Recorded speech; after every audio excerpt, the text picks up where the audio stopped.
When Clark and Lois are having lunch at the top of the Daily Planet building, the ground starts shaking, and they hear a rumble in the distance.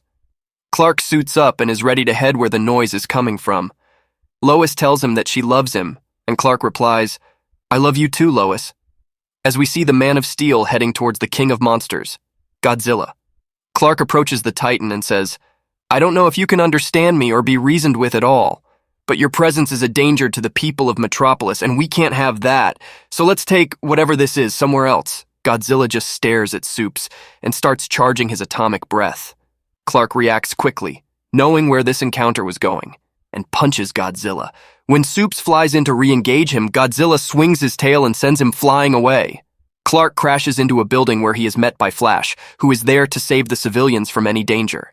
Superman says, "Let's go, if you want me, come and get me, big guy." Godzilla lets out a loud roar and is briefly hit by Hawkgirl, who sneaked up on him from behind. The hit barely did anything to the giant lizard.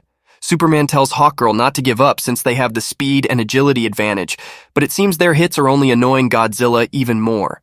Godzilla manages to swat Hawkgirl like a fly.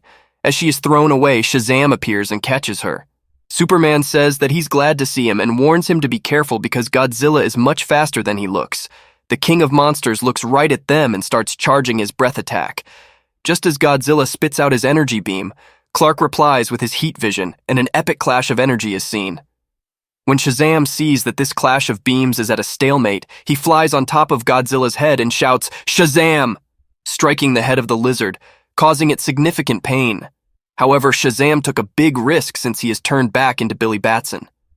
Superman flies to save him and tells him that it was too risky and not to do it again. While he is flying away, Godzilla shoots another breath attack at them. Superman tells Billy to turn back, but he couldn't do so in time. This leads to Superman taking the full blast head-on, all while protecting Billy. He falls to the ground unconscious, and we see Godzilla roaring in the background. The King of Monsters has won this battle.